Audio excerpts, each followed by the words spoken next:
Welcome to Envisioning the Future of Hydrogen, Fuel Cells, and CCUS in 2050.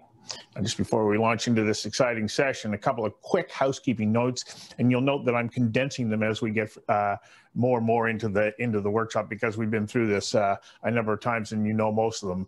Important though is French translation is available, and it can be accessed by toggling the translation function, which you can see on your screen. And I encourage you also, and this is important especially for this session, to use Slido, or through the Whova app and Zoom. You can present questions that our production team will be monitoring, and they'll put them onto Slido so that I can read them, so that we can pose those questions to our presenters. Our presenters today are Troy Jerome, who is the CEO of Senti Environmental and Indigenous Services, which is based in southeastern Quebec at the mouth of the beautiful Restigouche River. And our second presenter is Javier Brey Sanchez, the chairman of the Spanish Hydrogen Association, and he is joining us from Seville in Spain, which he says is a beautiful place to be, especially at this time of the year, if not all year long. However, we'll get back and maybe talk about that later on. But of course, you know, our objective is to make sure that we keep this, our planet, as beautiful for all of us, no matter where we call home. Troy Jerome and the team at Senti work and partner with development companies seeking to create synergies with the Micmac and other Indigenous peoples. Javier Brey Sanchez is the founder and CEO of H2B2, a company focusing on electrolysis as a clean and sustainable method of hydrogen production. And for the past 12 years, Javier has served as the chairman of the Spanish Hydrogen Association.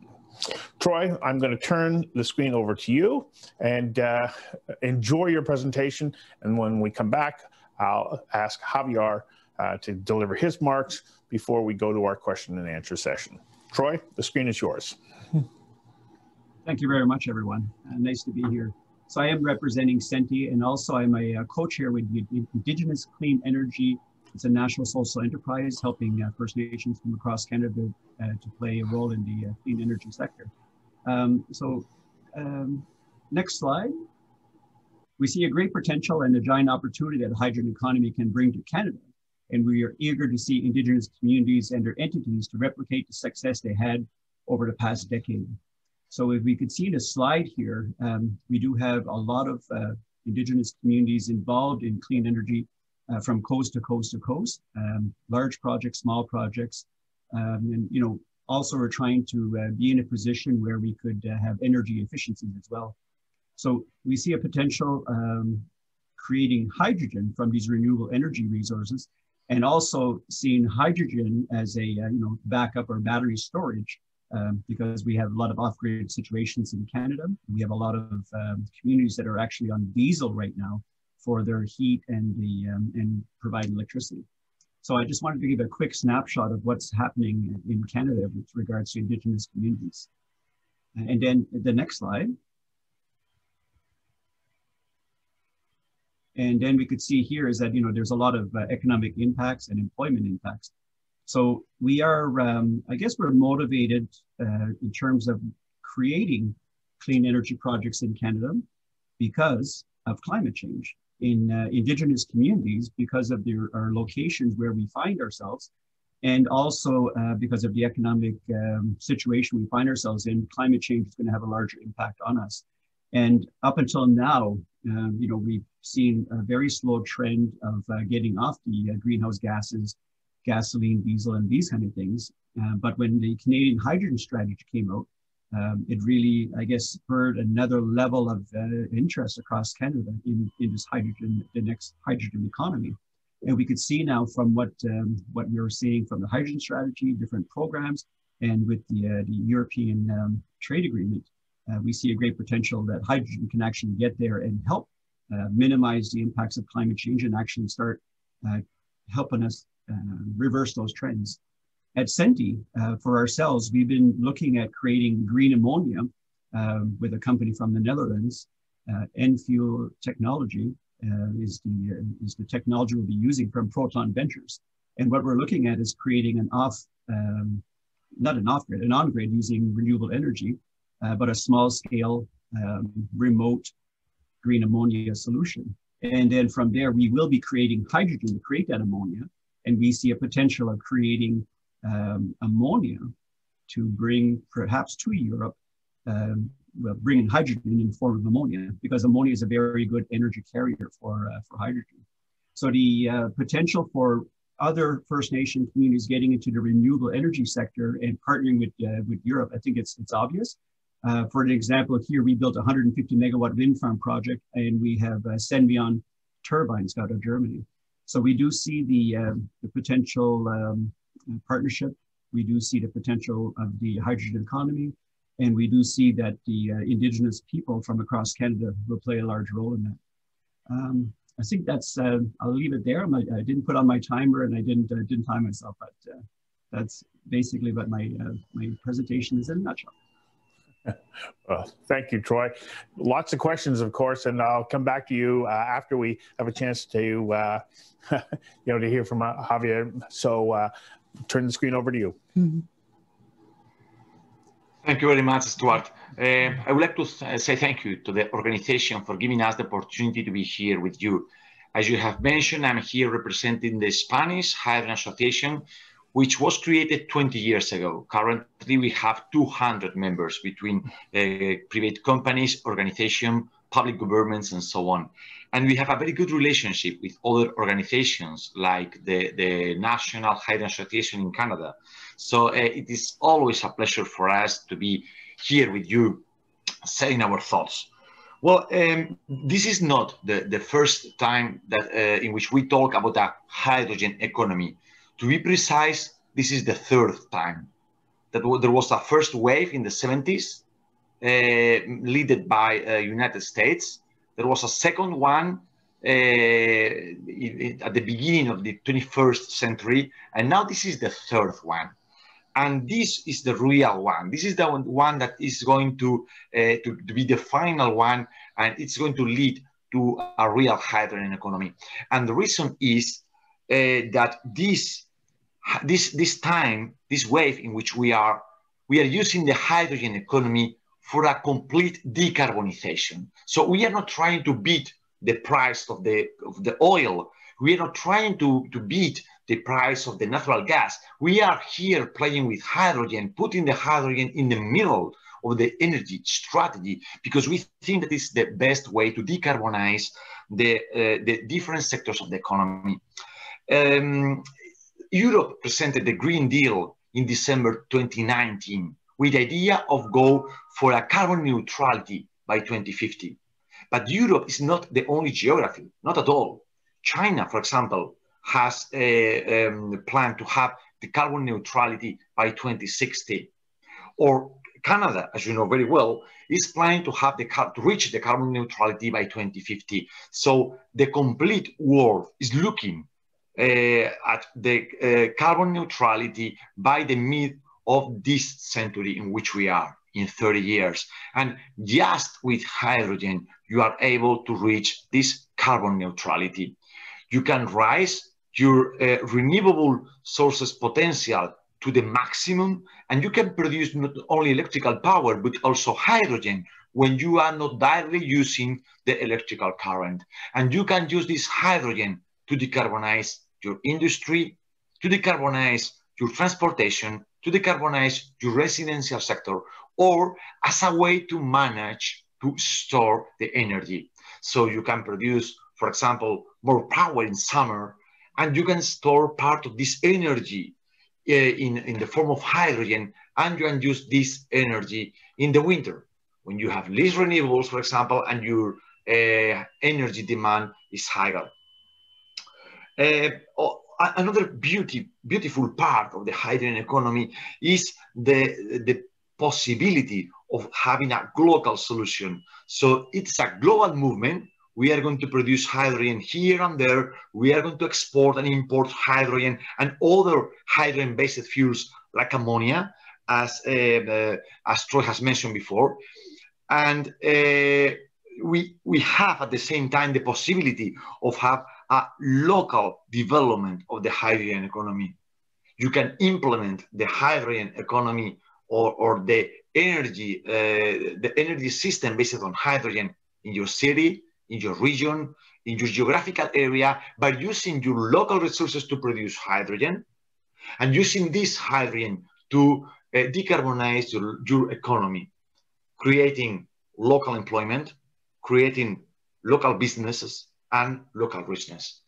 So I'm absolutely sure that now hydrogen is here to stay, and I am absolutely happy and excited for this opportunity to share with you our thoughts. And please, let's go for some questions. All right. So, Troy, I'll invite you to turn your camera back on.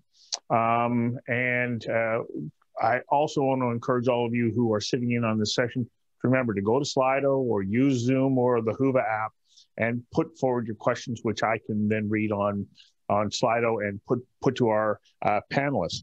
The first one is, and I think this is a really interesting question, Javier, you said, this is the third wave and the real wave, but how do we define success in the near term for this energy transition?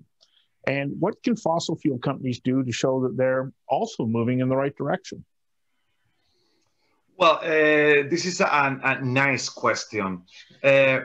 First, if you look at the different countries or geographies, we are talking about serious strategies, because now you can see this is not a local movement of a country. You can see that there is a hydrogen strategy in Europe, for example, launched in July last year.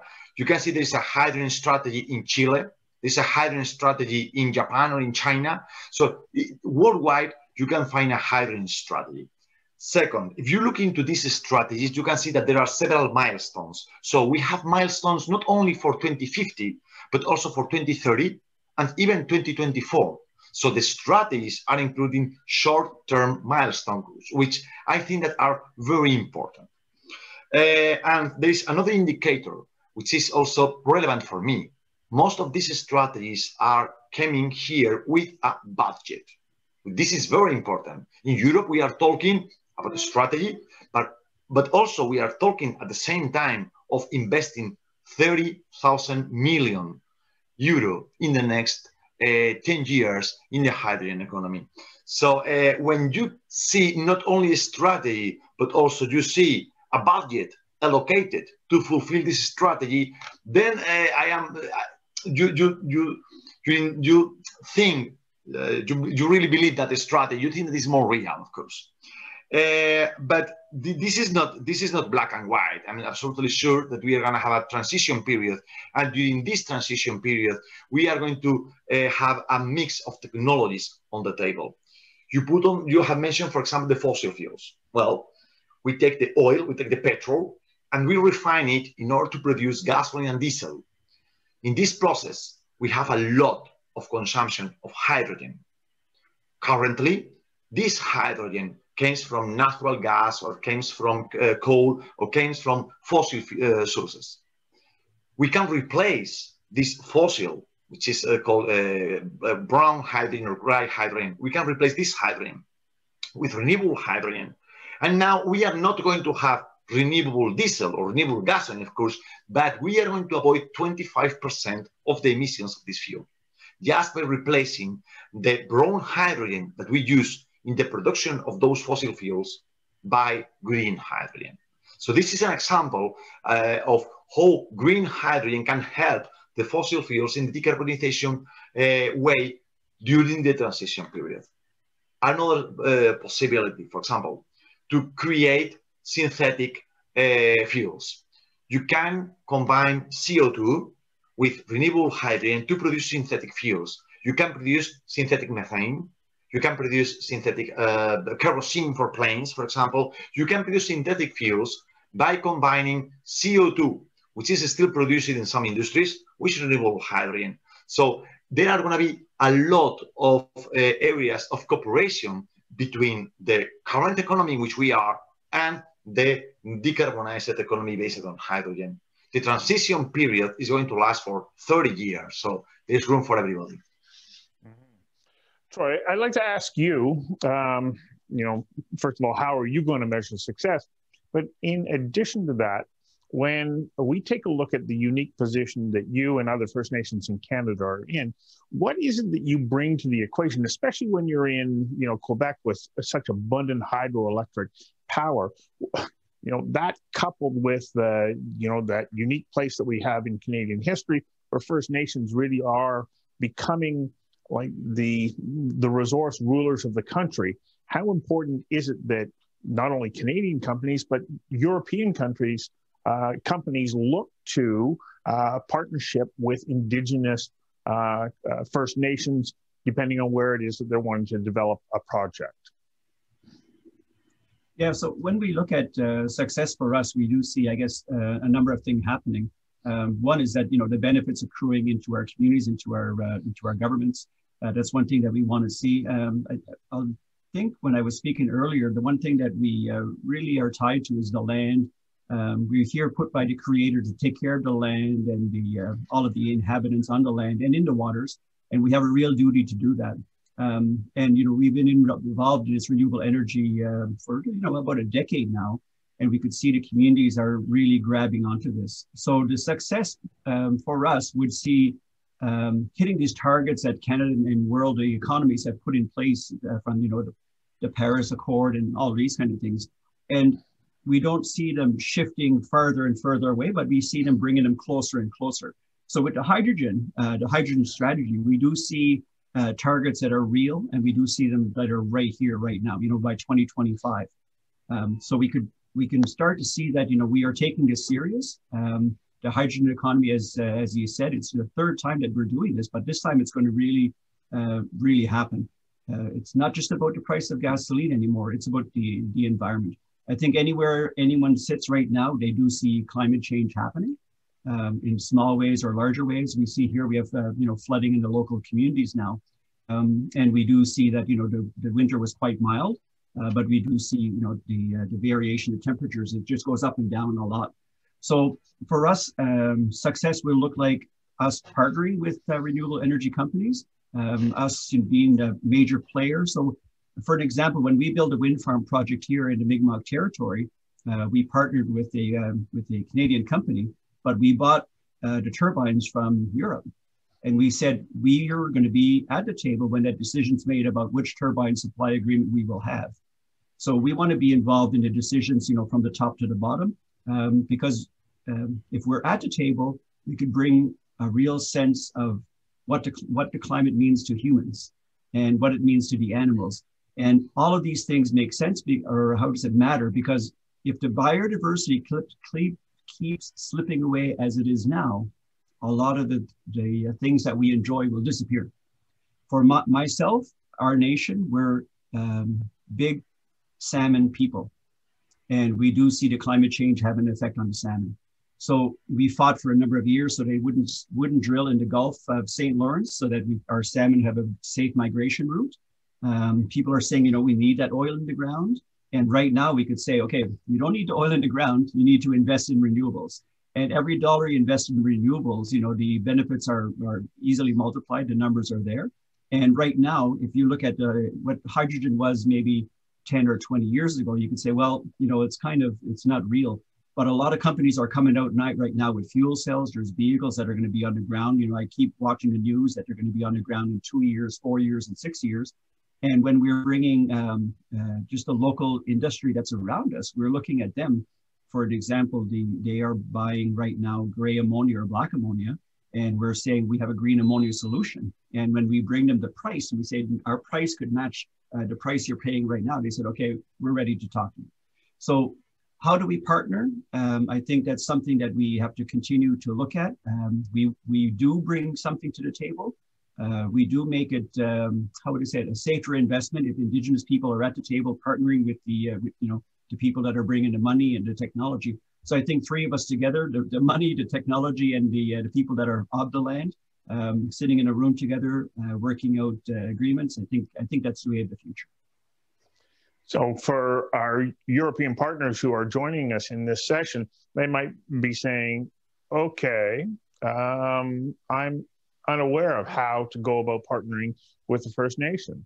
What is the process that I need to be aware of so that I am, moving forward from a positive place right from the start?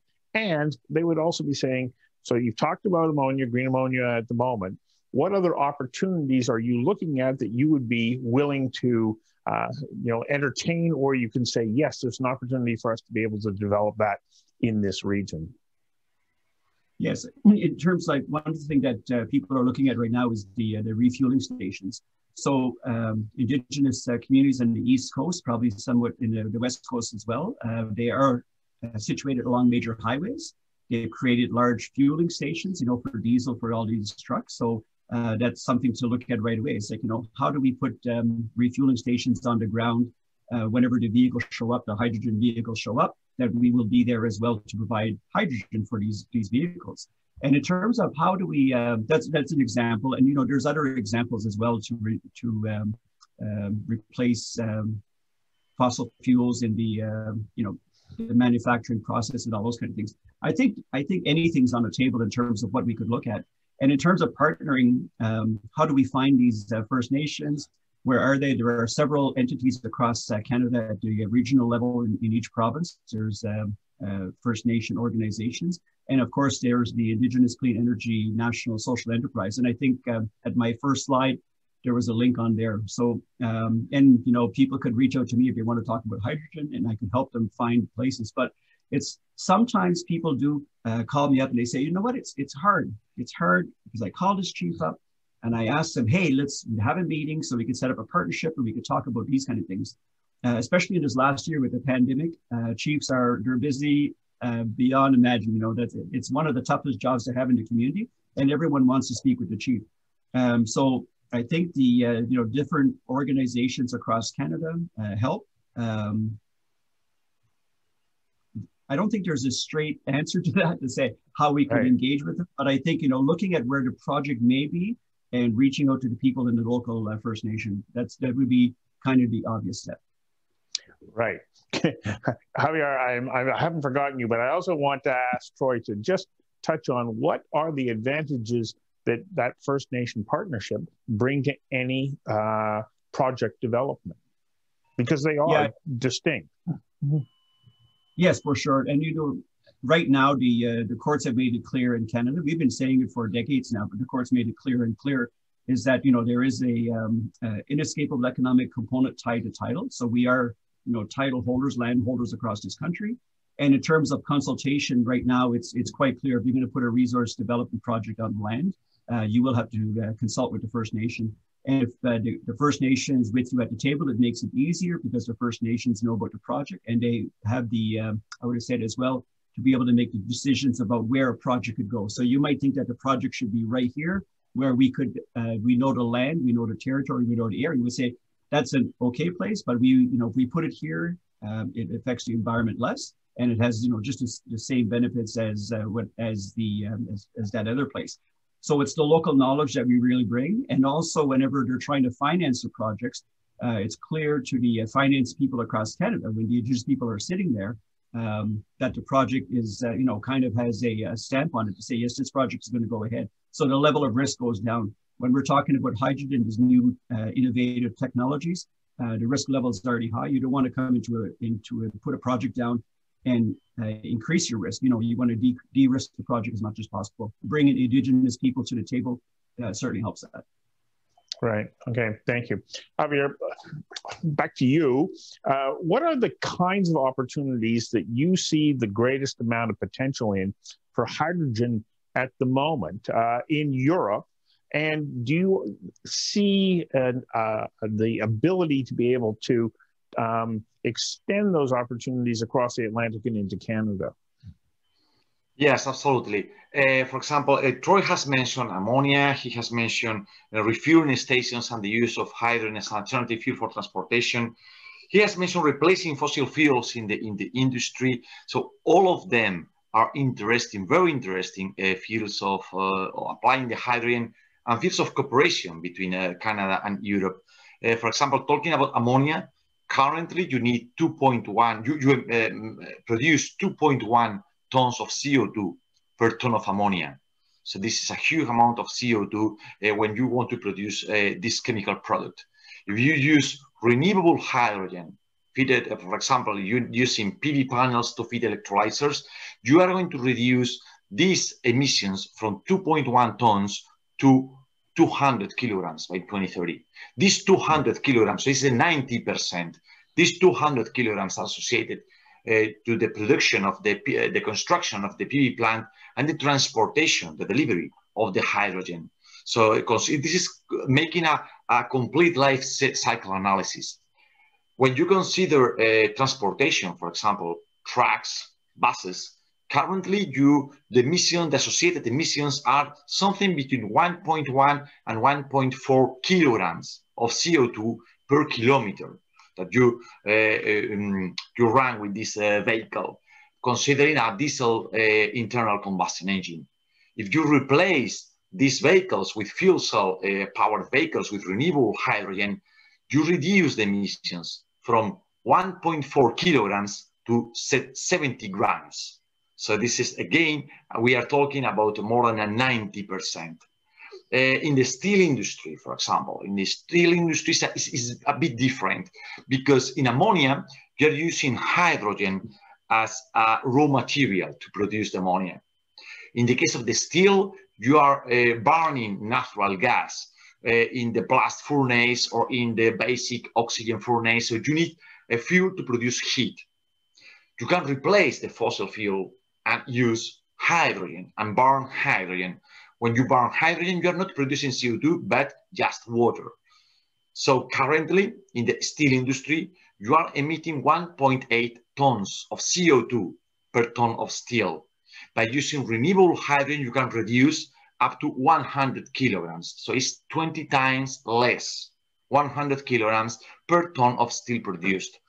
And so this is a global movement. Those are some examples that are now considered in Europe, and I am more than sure that could be also considered in Canada. Another very nice example is the cement industry. Cement industry is a combination of steel and ammonia. I mean, you in a furnace, you are using heat, or you are using fossil fuel, excuse me, you are using natural gas to produce heat. So this is a first source of CO2 emission, when you burn natural gas to produce heat.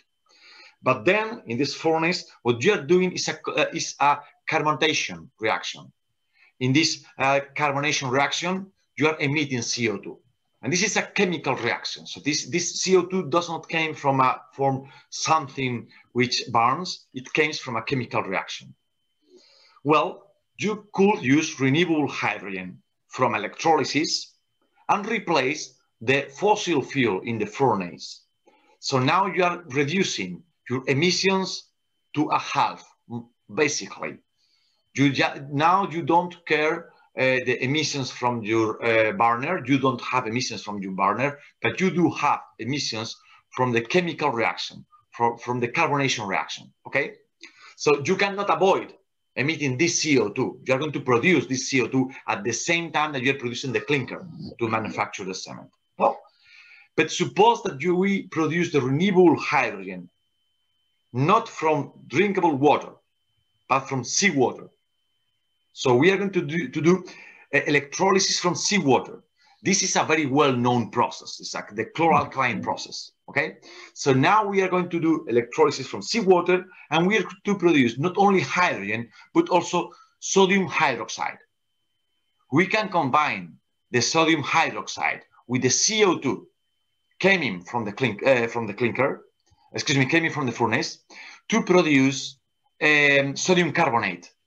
This sodium carbonate is a very well-known product. You can just, store it in some way, or you can use to produce concrete, not cement, but concrete in this case. And then you are sequestrating 100% of the CO2 you are producing. So you are avoiding 50% using hydrogen as a fuel, and you are sequestrating the other 50% using the sodium hydroxide coming from the electrolysis of seawater. So this is a very nice solution. There are others, of course, but playing with hydrogen, you can consider that hydrogen is a raw material, and also it's a nice fuel with zero emissions within it is used. So I can see that this is a global solution that can be used in Asia, in America, or in Europe easily. These are just some examples. So we're still pretty early days in this third wave. How much investment is going to be required for us to be able to get to where we want to? First in Europe, and then Troy, I'll come back to you. What are the investment opportunities to build out the hydrogen network and distribution system that will be required to make it a viable alternative and appropriate fuel source? Javier, I'll start with you. Well, as I have mentioned, in Europe, we plan to invest 30,000 million in 10 years between 2021 and 2030. I would say that every geography, every country has a budget. I have a figure for you if you want to completely move the world to hydrogen economy based on green hydrogen. We will need to invest $3 trillion, American dollars, 3 trillion, okay? And 75% will go for making new renewables, of course, and 25% will be used, 25% of this investment will be used to deploy 10,000 gigawatt of electrolysis to produce a green hydrogen worldwide. Of course, this is a very rule of thumb figure that has been calculated by the Hydrogen Council in their last research, and this is considering running 100% of the world on green hydrogen. But this is just a theoretical figure. Going for something practical, 30 billion or 30,000 million are going to be invested in Europe in 10 years. 1.5 billion in Spain. Wow. Troy? Yeah, those are big numbers. I don't know the number in Canada. We do know that there are a number of technologies in Canada right now, and we are looking for the governments to heavily invest in the hydrogen economy and what's going to happen in the future. Right now, we do see when we read through the hydrogen strategy that we need some real world examples, real on the ground solutions, and we can't keep looking about what's going to come first. I think you just need to get projects on the ground, get refueling stations on the ground. The vehicles are coming from different parts of the world, some from technology from British Columbia. We see electrolyzers that are being developed in Canada. There's a lot of things happening, and right now there might be a shortage of electrolyzers. When you're looking to buy one, they're saying the delay is some time away. So I think we're looking to Canada to say, okay, this is a real world solution. Canada wants to be at the forefront. We are going to be shifting our economy away from the fossil fuels into something else, into the renewable energy sector. Hydrogen plays a very important role. I think it's clear that we want to leave no region left behind. We want to from coast to coast to coast, especially in the Indigenous communities. We're at every end of the every end of the world in terms of Canada, and the strategy calls for an investment that's going to be wise, and it's going to allow all of the regions to play a part. So I think that's when we look at the strategy in Canada, it's an inclusive strategy. We see that Indigenous people are spoken of in there quite clearly, and that that we will play a role. So we're glad to see that. The investment, I think right now, I'm not sure about the dollar amount, but I know that we need it soon. We need it now. When we're looking at different projects, people have projects on the ground for a couple of years right now. And if they don't really get investment, in the short term, people get tired and the project sits on a shelf, and then they have to leave it because innovators, sometimes their dreams are a little larger and they run out of money quite quickly. And then the banks and the people that are looking say, okay, well, you thought you were going to bring this solution to me here, but it's not here yet. Well, we didn't get our financing yet, so they look elsewhere. So I think that the call that I would make out is it's time for action. It's time to put some monies in this budget, in this year, in this coming budget right now. So to both of you, I put out this question because I can't help but think about hydrogen. Yes, we look at the benefits in the reduction of greenhouse gas emissions, but the amount of energy that is required to produce that hydrogen is substantial. Javier, you related a figure that is so huge to be able to to create the electrical power that would be needed if we want to be using electricity as that main source of hydrogen generation. How do we get to the point where we can produce hydrogen so that it is a green hydrogen and be able to access the power that's needed to be able to do that? It's not complicated. It's not impossible, Stuart. To start with, think that in the idea of having an electrical network based 100% on renewables. Okay, so suppose that you want to install in your country renewable energy sources, potential that could feed 100% of the necessity of the electricity, of the electrical power that you need from your grid. Then you are going to install a lot of PV, a lot of wind power, that you are going to produce much more energy in some seasons of the year. For example, solar. You're going to produce 4 times the amount of energy in summer than in winter, for example. So at the end, you need a balance. You are not going to install renewable energy plants enough to cover the winter, nor the summer, but something in the middle. And then you are going to have an excess of power. The idea is to use this excess to produce renewable hydrogen. So the figure of new capacity, which is installed for hydrogen production, I agree, it's a large one, but is not so big if you compare it with the amount of renewable sources that you need to install to fulfill your electrical demand. So first of all, think on having 100% of green electricity, and then you install the capacity, the power generation capacity from renewable sources that you need to supply this amount of electricity, and then you are going to be able to produce hydrogen with all the surplus that you are going to have in several peaks in the year. And with this amount of hydrogen, you are going to be able to feed your transportation, your industry, and your residential. So yes, this calculation has been done several times for different countries, for different regions, for the world, and the world has sufficient resources to meet the hydrogen demand through green sources. I mean, this figure has been calculated several times. Mm-hmm. Yeah, for us, maybe I could just add on to the answer here, because in the province of Quebec right now, we have about 40,000 megawatts of electricity, 4,000 of that coming from wind and the rest coming mostly from hydro. And we looked at, 99.5% of the grid power is renewable energy. So just in the Gaspésie, in our territory, there's 2,000 megawatts of wind, and those projects could easily be added 50% more on each of those territories. There's a lot of renewable energy potential. So I think that as the demand goes up, the renewable energy projects could keep jumping on there. So we're unique in Quebec because of the large dams, and then it acts as a battery for the wind power, and then hydrogen would even further make the benefits there. So I think that the amount of electricity, I don't know the exact number, but we do see a potential for creating more renewable energy projects. Indigenous communities are quite clear, that they're poised and they're ready to do more and to do even more right across the country. So I think that I think the question is a good question, and how can we get more renewable energy on the grid? That's a very nice example of application, Troy.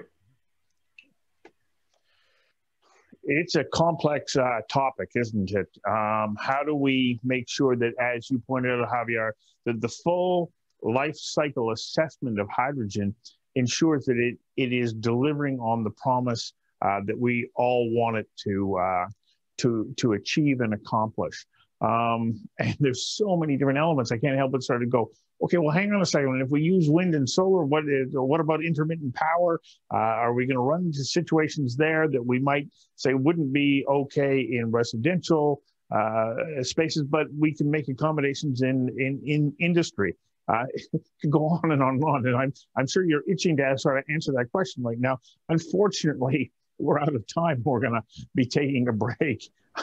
You know, I found this very interesting and exciting. We didn't even talk about carbon capture systems. We did talk a little bit about fuel cells.